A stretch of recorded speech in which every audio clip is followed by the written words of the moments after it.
말씀 다 같이 보시겠습니다.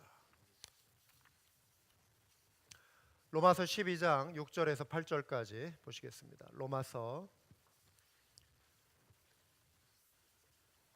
12장 6절에서 8절 우리 같이 한 목소리로 읽도록 하시겠습니다. 우리에게 주신 은혜대로 받은 은사가 각각 다르니 혹 예언이면 믿음의 분수대로, 혹 섬기는 일이면 섬기는 일로, 혹 가르치는 자면 가르치는 일로, 혹 위로하는 자면 위로하는 일로, 구제하는 자는 성실함으로, 다스리는 자는 부지런함으로, 긍휼을 베푸는 자는 즐거움으로 할 것이니라. 아멘. MBA 경영대학원 졸업생 1,500명의 이력을 1960년부터 20년간 1980년까지 추적한 연구 보고서가 있습니다. 졸업생들을 두 범주로 나누었다고 합니다. 그룹 A에 속하는 사람은 먼저 내가 이제 졸업을 했고 학위를 받았으니 돈을 열심히 좀 벌겠다. 그리고 나서 내가 이제 하고 싶은 그 일을 하겠다. 이렇게 반응한 사람들을 그룹 A에 묶었습니다. 그룹 B는 내가 하고 싶은 일이 있다. 그것을 먼저 열심히 하겠다. 그러면 뭐 돈은 자연스럽게 따라올 줄 생각한다. 그러면서 자기가 하고 싶은 일을 먼저 하겠다라고 선택한 그 사람, 이들을 그룹 B의 범주에 묶었다고 합니다.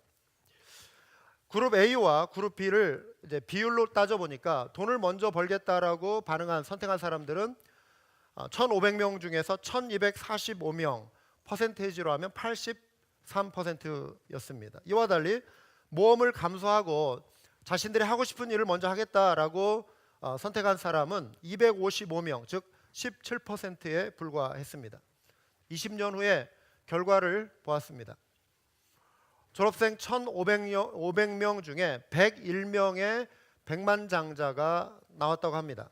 그런데 놀랍게도 101명 중에 한 명을 제외한 100명의 백만장자는 돈보다도 먼저 모험을 감수하고 내가 하고 싶은 일을 하겠다라고 하는 그룹 B에서 나왔다라고 하는 사실입니다. 이와 반대로 돈을 먼저 벌겠다라고 선택한 사람은 불과 한 명만이 그룹 A에서 나왔다라고 하는 것이죠. 이 글을 소개한 존 맥스웰이라고 하는 목사님은 이런 결론을 내렸습니다. 열의를 가지고 열중하는 사람들이 원하는 것을 이뤄낸다. 여러분, 열정이 가져다주는 열매는 비즈니스 세계뿐만 아니라 삶의 모든 영역에 적용이 됩니다. 신앙생활에서도 예외가 아니죠. 사역의 아름다운 열매는 열정을 통해서 나옵니다. 그 열정은 우리 마음에 있는 비전, 하나님이 주신 소명과 관련이 있습니다. 비전이 열정을 만들어내고요. 그 열정이 있는 사람은 삶을 게으르게 살지 않습니다. 부지런합니다. 부지런함을 만들어냅니다. 오늘 살펴볼 다스림의 은사에 대해서 사도 바울이 이렇게 권면하죠. 부지런함으로 다스리라. 다스리는 자는 부지런함으로 하라. 지도력, 다스림, 이 원어적인 의미는 앞에 선다 이런 뜻을 가지고 있습니다. 앞에 서는 것, 그리고 보고 배울 수 있는 본이 되어준다라고 하는 의미를 가지고 있습니다. 또 하나는 안내자의 역할을 한다는 의미를 가지고 있습니다. 여러분, 구약 성경에서 이 지도력의 은사를 탁월하게 발휘한 사람을 꼽자면 모세와 여호수아를 꼽는데 주저함이 없습니다.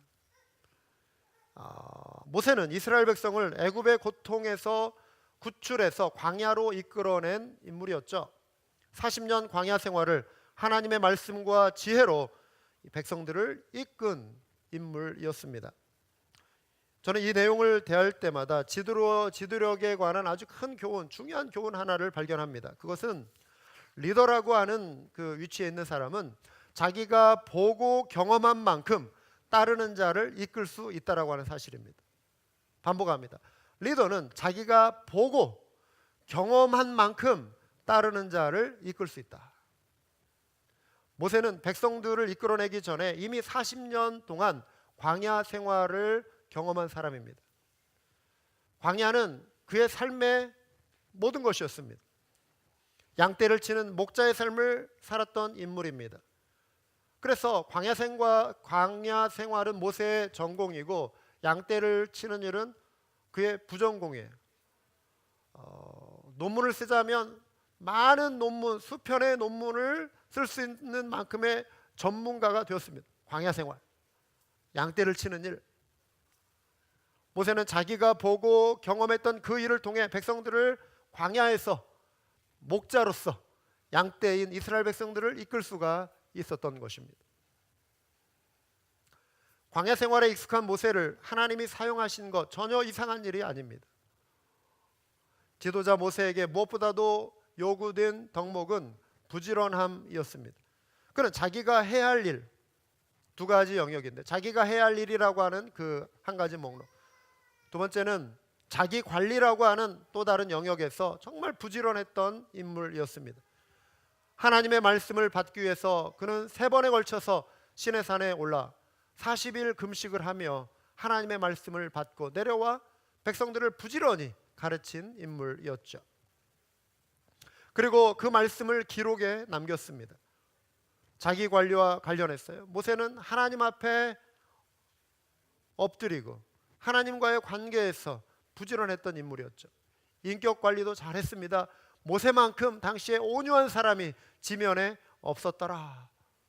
늘 자기 자신을 살피고 자기 자신을 겸손하게 낮추는 그런 인물이었습니다. 건강관리도 잘했습니다.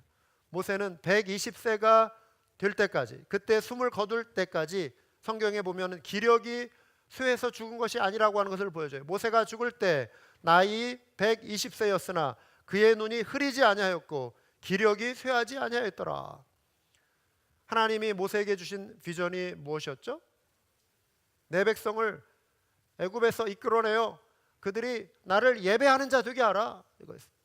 내 백성을 오게 하라. 바로에게 가서 모세가 외친 내용이죠. 왜 내가 내어줘야 하지?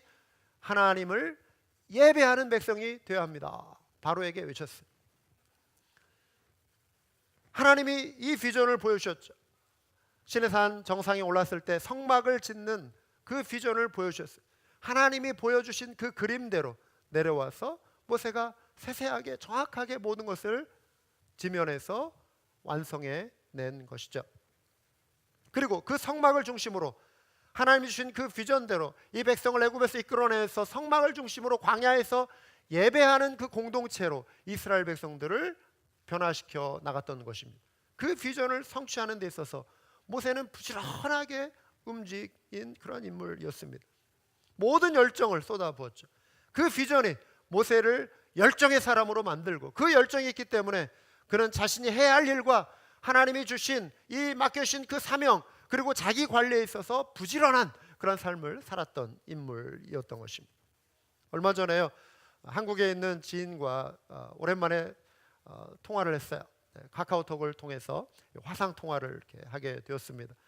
30년 전 대학 시절에 이렇게 같이 저희 선배인데 이렇게 보았던 그 모습이나 뭐 다른 대학에 이분은 다녔지만 그때나 지금이나 뭐 별 차이 없이 정말 건강한 모습이에요. 뭐 얼굴에 정말 주름살 하나 없이 그런 모습이었어요. 비결이 뭐냐고 하니까 매일 1시간씩 그 트레드밀에서 뛴다는 거예요.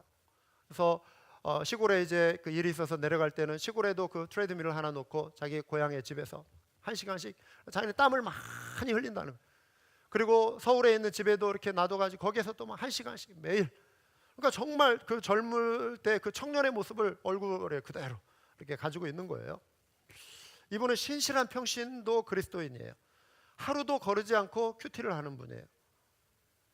그리고 딸이 셋 있는데 딸 하나하나를 놓고 육아일기를 애가 태어났을 때부터 청년이 될 때까지 꼼꼼하게 딸 셋의 육아일기를 쓴 분이기도 합니다. 자상한 아버지죠. 늘 손에는 손때 묻은 성경책, 빨간색 표지의 성경책과 그리고 수첩이 들려 있습니다. 같은 직업에 종사하는 사람들 중에 정말 겸손하고 온유하고 신사답다라고 하는 평가를 듣는 분이에요. 그런 평가를 해준 사람들은 신문, 방송 기자들입니다. 실제로 이분은 신문과 방송에도 종종 출연합니다.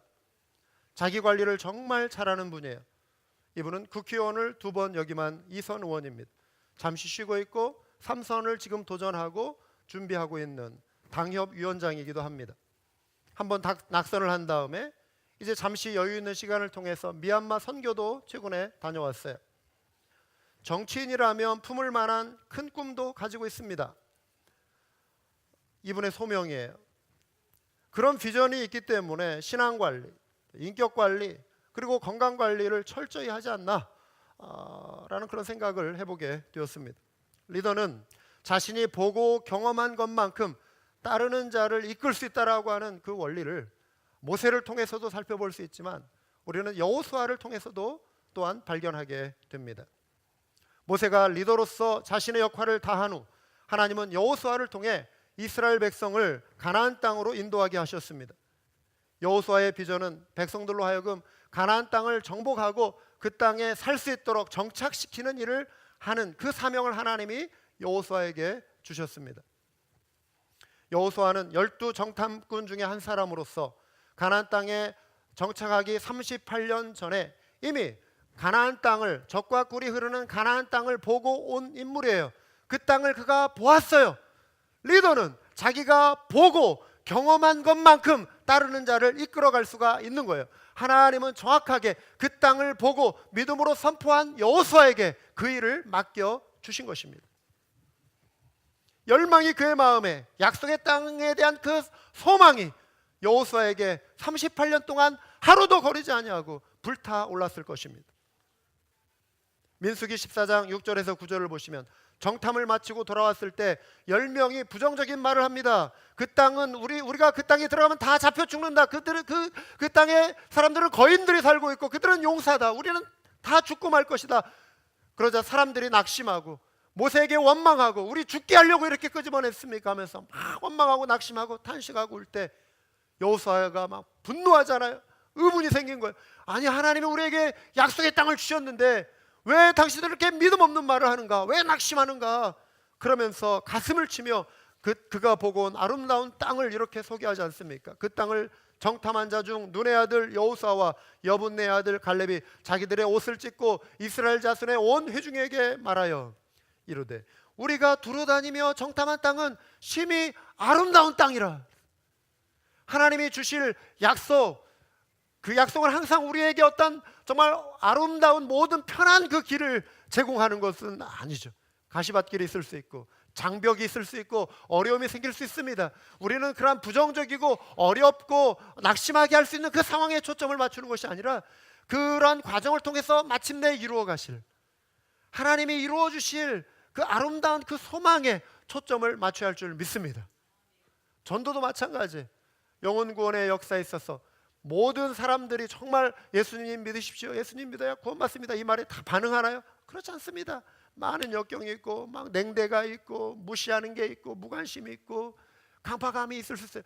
저 사람 너무 강팍해, 저 사람은 너무 힘들어, 저 사람은 안 돼. 이 부정적인 시각에 초점을 맞추면 우리는 전도할 수 없는 거예요. 그런데 하나님의 마음으로 그 영혼을 향한 하나님의 마음을 바라보고 언젠가 하나님께서 이 사람을 붙들어 주실 거야, 하나님이 이 영혼 구원해 주실 거라고 하는 그 소망을 품고 달려가는 거예요. 매달리는 거예요. 그럴 때 전도가 이루어지는 거 아니겠습니까? 할렐루야. 여호수아의 마음에 있는 이 열정, 그가 정탐한 땅의 그 아름다움과 하나님의 약속을 바라보고 믿고 소망했기 때문에 여호수아에게 이런 열정이 지금 생기고 있는 거예요. 리더는 자신이 본 것만큼 따르는 자를 이끌 수 있습니다. 여호수아가 바로 그런 사람이에요. 그 땅에 사는 덩치 큰 아낙 자손들, 여호수아에게 두려움의 대상이 아니었습니다. 인간적으로 생각하면 두려움을 줄 수 있겠죠. 그러나 하나님을 의지하고 믿음으로 나아가자고 한 거예요. 부정적인 패배주의가 아닌 하나님의 약속을 바라고 비전과 소망을 이야기하는 여호수아의 모습 속에 이제 차세대 지도자의 그 면모를 우리가 보게 되는 거예요. 여호수아는 계속 선포합니다. 여호와께서 우리를 기뻐하시면 우리를 그 땅으로 인도하여 들이시고 그 땅을 우리에게 주시리라. 이는 과연 젖과 꿀이 흐르는 땅이니라. 이어서 그는 선포합니다. 다만 여호와를 거역하지 말라. 또 그 땅 백성을 두려워하지 말라. 그들은 우리의 먹이라, 우리의 밥이라. 그들의 보호자는 그들에게서 떠났고 여호와는 우리와 함께 하시느니라. 그들을 두려워하지 말라 하나. 이게 여호수아의 비전이에요. 여호수아의 열정이에요. 여호수아는 자신이 믿고 선포한 대로 마침내 38년 뒤에 갈렙과 더불어 약속의 땅에 들어간 지도자가 되었습니다. 그가 보고 온 땅이 마음에 있었기 때문에 광야에서 출생한 출애굽 2세대를 부지런히 이끌 수 있었던 것입니다. 비전을 바라볼 때 여러분 열정이 생깁니다. 그리고 그 열정이 우리의 삶을 부지런하게 만들어 줍니다. 이 진리는 신약 성경에도 그대로 나옵니다. 예수님의 마음에는 하나님 나라의 복음이 있었어요. 그래서 공생의 3년 반 동안 예수님은 천국 복음을 가르치시고 전파하시고 천국이 임했음을 드러내는 가시적인 증거로 병자를 고쳐주셨습니다. 하나님의 나라가 임하면 불완전한 것이 온전케 된다라고 하는 것을 가시적으로 드러내준 사건이 예수님의 치유사역이에요. 증거예요. 부지런히 감당하셨습니다. 처음 갈릴리에서 제자들을 부르실 때 예수님 마음속에서는 갈릴리로부터 시작해서 하나님 나라의 복음이 온 족속에게, 세상 모든 민족에게 펼쳐질 것을 예수님이 알고 계셨죠. 그리고 계셨어요. 예수님의 마음에는 온 열방을 향한 하나님의 그 피조 세계에 대한 구원의 역사가 임할 것이라고 하는 것을 예수님이 보신 거예요. 그리고 그 일을 감당할 최초의 제자들을 갈릴리 그 호수에서 불러내신 것입니다. 그래서 예수님이 제자들에게 나를 따라오너라, 내가 너희로 사람을 낚는 어부가 되게 할 것이라, 사람을 낚는 어부가 되게 할 것이라 말씀하신 것입니다.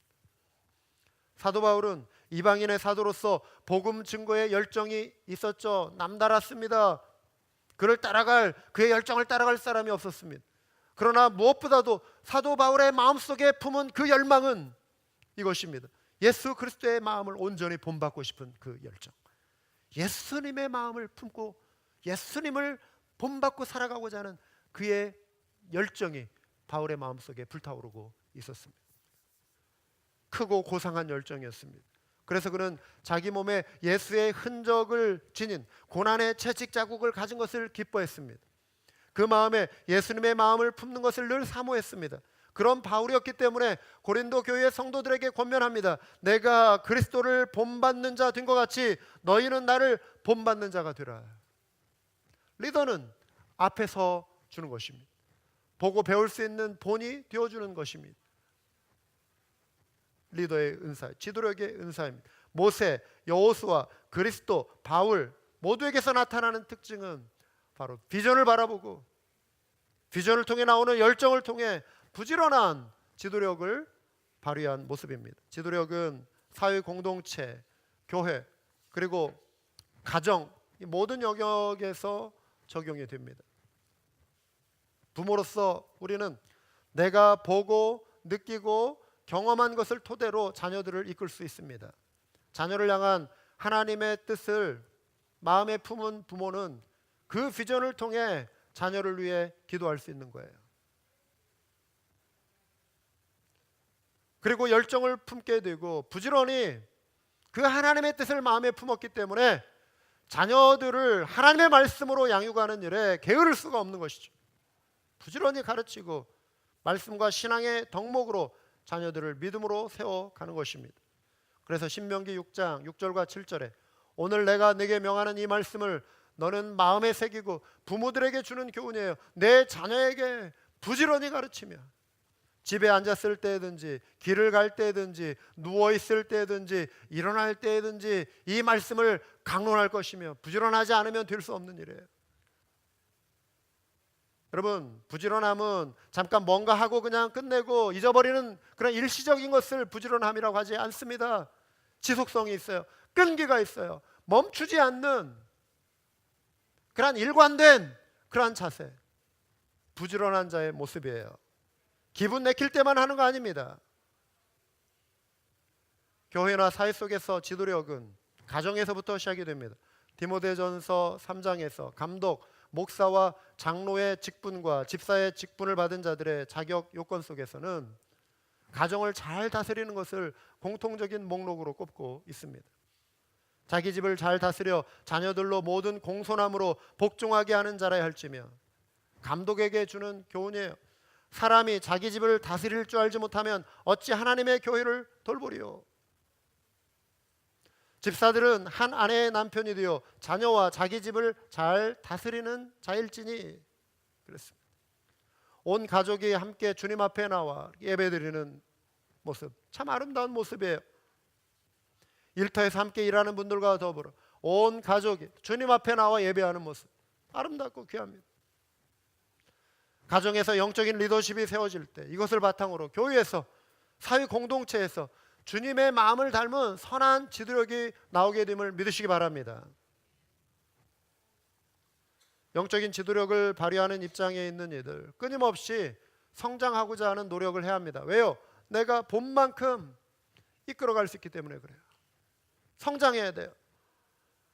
미국의 33대 대통령을 역임한 헨리 트루먼, 이분이 이렇게 말했습니다. 책을 읽은 모든 사람이 다 지도자가 되는 것은 아니지만 모든 지도자는 책을 읽는다. 자녀들에게 부모가 보여줄 수 있는 가장 좋은 지도력은 삶으로 보여주는 본입니다. 부모가 책을 읽지 않으면서 자녀에게 이제 게임 그만하고 공부 좀 해라, 이렇게 말할 수 없는 거예요. 엄마 아빠는 계속 스마트폰 지켜보고 컴퓨터 앞에 앉아있어서 야, 너 빨리 가서 너는 공부나 해, 이렇게 말할 수 없다라고 하는 것입니다. 말이 아닌 삶을 보고 배우는 것이 교육에서 가장 중요한 원칙이에요. 보고 배우는 것.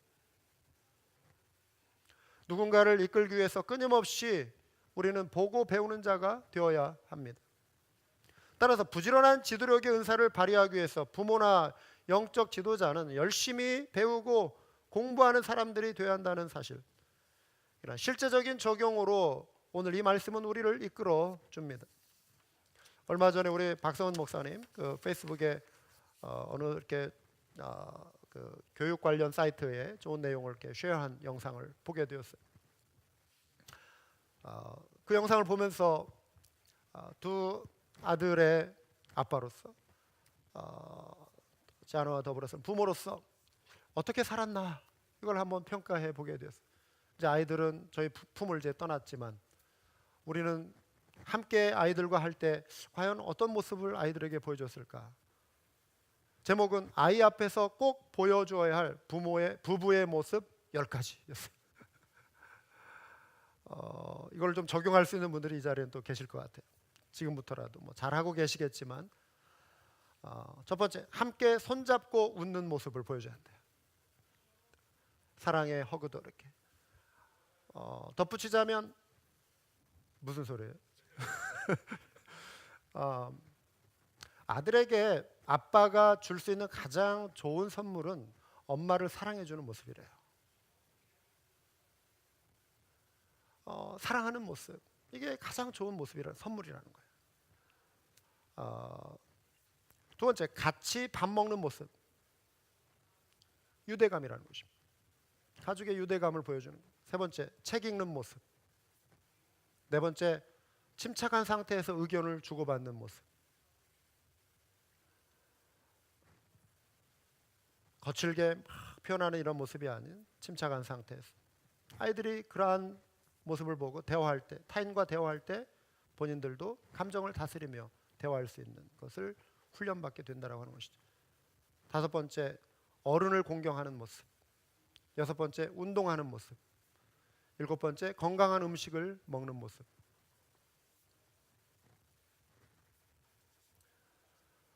여덟 번째, 돈, 물건을 아껴 쓰는 모습. 아홉 번째, 타인의 마음을 공감하고 다른 사람을 존중하는 모습. 그리고 마지막 열 번째, 하루하루 성장하고 발전해 나가는 모습. 여기 한 가지를 좀 저는 더 덧붙이고 싶어요. 예수님 잘 믿는 모습. 하나님 앞에 경건하게 살아가는 모습. 이건 꼭 빼놓지 말아야 할 모습이죠. 여러분, 우리 주변에 아름다운 신앙의 본을 보이고 있는 사람들의 모습을 관찰해 보세요. 주목해 보세요. 내게 적용할 수 있는 것을 실천해 보려고 노력하시기 바랍니다. 필요하다면 세미나도 참석하시고 또 어떤 훈련 프로그램도 참석하셔서 영적인 도전과 자극을 계속해서 받으셔야 돼요.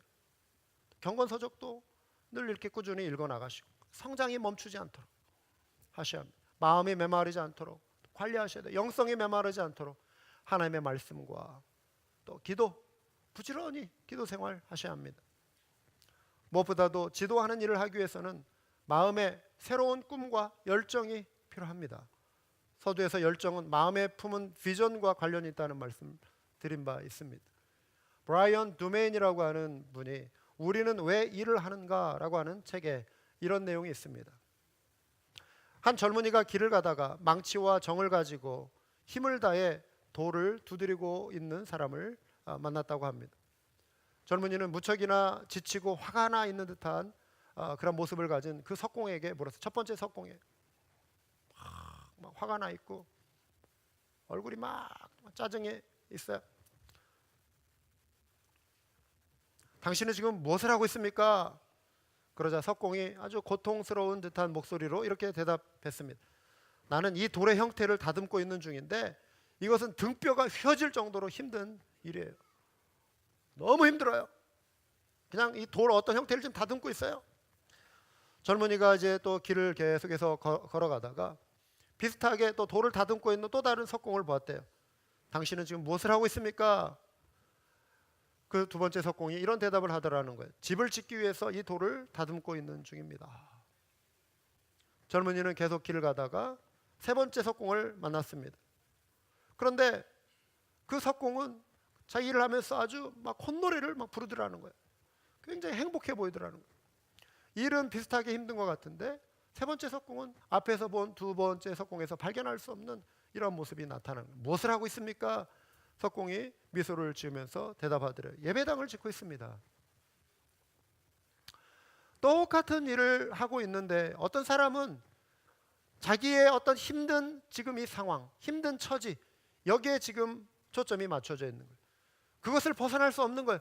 그러니까 그냥 등뼈가 휘어지고 너무나 고통스럽고 힘들다, 여기에 그냥 매여 있고, 또 다른 사람은 건물을 짓는 것 같은데 이게 하나의 집 이상의 다른 무엇이 없어요.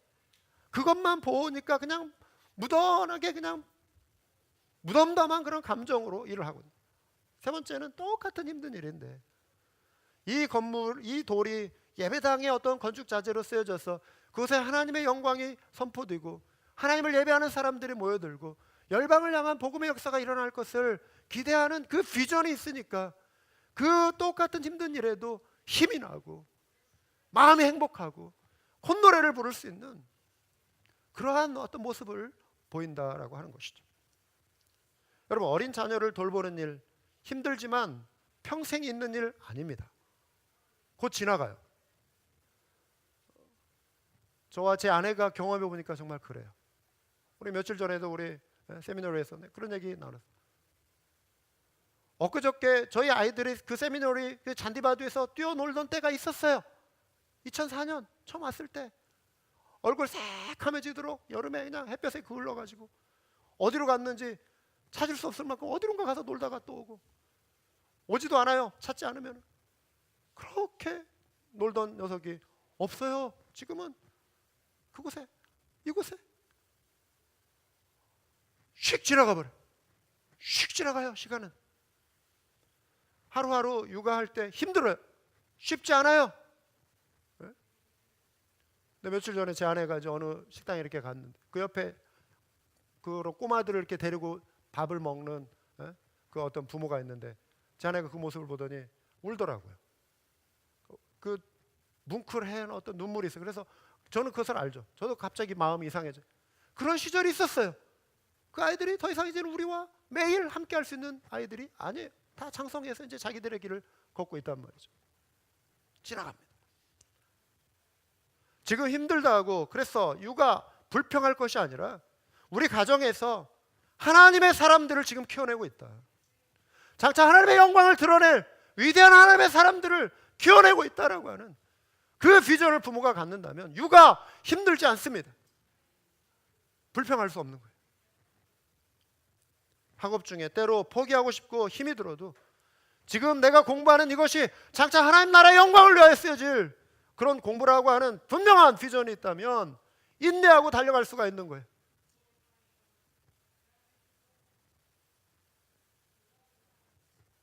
사업이 단지 돈 버는 그 자체로의 목적이라면 지치고 힘들어요. 그러나 나의 이 일을 통해 이루어갈 하나님 나라의 꿈과 연결시켜 보시기 바랍니다. 돈을 넉넉하게 번 다음에 나중에 선교도 하고 뭐 구제도 하고 이게 아니라 지금부터 시간을 내서 시간을 들여서 주님 사역에 참여하시고 현재 주시는 물질의 복을 주의 영광을 위해 사용한다면 그 헌신 자체가 예배가 될 수 있는 거예요. 가르치는 입장에 있는 교사, 사역자, 만나 섬김 이들 역시 지도력의 은사는 부지런함이 필수입니다. 그 부지런함은 꿈과 비전에서 나오는 열정으로 가능합니다. 이재의 사역도 마찬가지입니다. 이 아이들이 장차 자라서 자신들의 출신지를 방문해서 단기가 됐던 장기가 됐던 그곳에서 선교사적인 사명을 감당할 수 있는 그 한민족을 책임질 수 있는 아이들이 이곳에서 나온다라고 하는 그 비전을 가지고 우리가 사역에 임한다면 우리의 사역은 너무나도 우리를 행복하게 만들어 줄 것입니다.